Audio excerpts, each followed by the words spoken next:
Eh, Berbicara dengan Saudi Arabia, ini kemarin di Malaysia mereka belum realisasi, memang sudah mengatakan bahwa kita akan investasi 7 miliar dolar Amerika. Bagaimana dengan potensi investasi Indonesia? Target 25 miliar, apakah menurut Anda akan terrealisasi? Ya itu memang terlalu tinggi ya.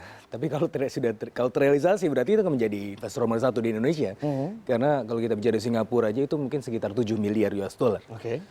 25 berarti itu tiga Kali lipat. Tiga kali lipatnya. Ya kalau kita dapat 10 miliar dolar saja, itu kayaknya sudah luar biasa untuk kita ya. Dan ini saya melihat ada potensi untuk itu. Karena memang mereka kan melepas sahamnya 5%. Ya.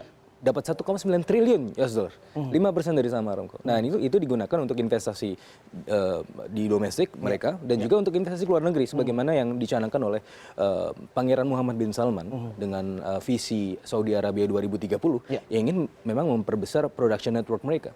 Salah satunya Indonesia. Nah ini juga pada akhirnya inline dengan penelitian kita yang kita lakukan tahun 2015 yang lalu, ketika kita melakukan penelitian model gravitasi, melakukan pemetaan negara-negara yang non tradisional seperti yang tadi saya bilang. Australia salah satu, Saudi Arabia adalah nomor satu di Timur Tengah yang seharusnya kita gali lagi potensinya. Nah kalau kita bicara mengenai trade misalnya, pertumbuhan ekonomi kita kan salah satunya juga ditopang oleh trade atau ekspor.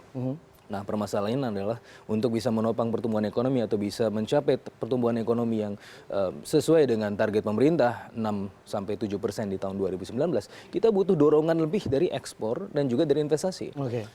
Nah dorongan lebih ini saya bisa melihatnya di sini bisa kemudian terrealisasi dengan kehadiran Saudi Arabia. Karena kalau kita lihat dari kebutuhan-kebutuhan impor mereka seperti chemicals, food, tekstil dan lain-lain itu sangat bisa kita penuhi. Sementara ini partner terbesar mereka adalah China, US, ya, dan juga beberapa negara Eropa. Which is US sekarang lebih proteksionis, mereka akan melihat partner lain dan Indonesia adalah sebagai emerging markets dan juga sebagai secara emosional dan ideologis kita juga cukup terikat. Seharusnya kita bisa memanfaatkan ini. Oke, kalau bentuk investasi sektor apa yang menurut Anda menarik untuk Saudi Arabia berinvestasi di dalam negeri? Pariwisata. Ya, kalau kita bisa melihat pariwisata di Indonesia ada 10 destinasi pariwisata dan beberapa diantaranya bahkan mendeklar sebagai halal tourism. Nah, ini kan merupakan sebuah potensi untuk negara-negara Arab, terutama di sini Saudi Arabia. Coba Mas Punce bayangkan sebagai orang Arab, apa yang mereka lihat di sana? Cuma padang pasir. Ya.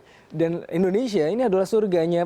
Potensi besar tapi nampaknya pemerintah selama ini belum terlalu fokus di sana karena dari berita-berita yang saya kumpulkan terkait kedatangan Raja Salman ini pemerintah masih fokus kepada minyak, kemudian juga pada LNG, kepada menawarkan kilang bontang gitu. Betul itu ya itu memang ya secara tradisional kerjasama kita dengan Arab ya akan seputar sektor itu.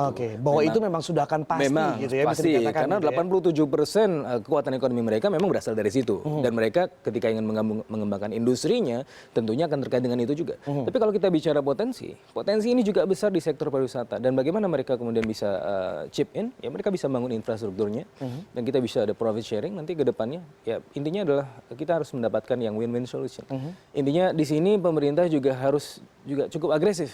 Jangan cuma mereka jualan ke kita, tapi kita juga kemudian meminta something in return dari kedatangan mereka. Bisa kita seperti itu dalam hubungan bilateral kedatangan Raja Salman ini? Seharusnya bisa karena Indonesia biar bagaimanapun adalah. Jadi jangan hanya nanti menjadi pasar saja. Betul. Jangan sampai seperti itu. Ini harus kita manfaatkan karena ya ini adalah kunjungan historis. Rajanya datang ke sini.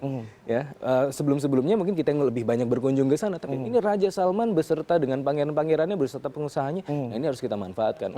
Partnership yang lebih baik ke depannya. Angkanya tadi Anda mengatakan bahwa target 25 miliar nampaknya terlalu terlalu mimpi indah gitu ya, terlalu optimistis, terlalu tidak realistis. Tapi Anda mengatakan kalau kita compare dengan Malaysia, kalau kita bicara komitmen Malaysia 7 miliar, ya 10 miliar masuk ke kita itu sudah sangat baik sekali.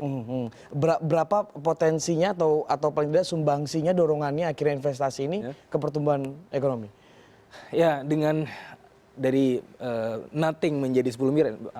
Artinya almost nothing ya investasi Saudi Arabia di sini kalau kita bandingkan dengan 10 traditional partners ini.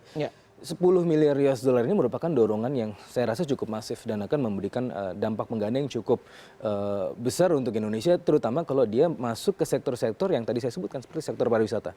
Karena kalau kita lihat Mas Punce ya, daerah-daerah atau provinsi-provinsi yang pertumbuhan ekonominya di atas rata-rata nasional, ada provinsi-provinsi yang menggantungkan kontribusi ekonominya dari sektor pariwisata.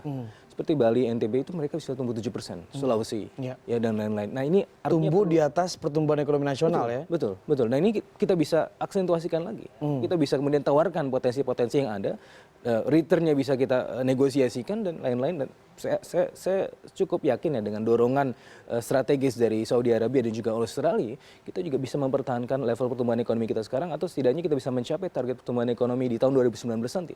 Ya mungkin bisa sampai 6,5% ya. Oke, 6,5%, sangat optimistis. Oke, dengan tambahan investasi, ya kalau bisa 25 miliar. Ya, kalau bisa 25 miliar. 25 miliar dolar Amerika. Oke, baik, terima kasih Fitra Faisal, ekonom dari FEB Universitas Indonesia sudah bergabung bersama kami.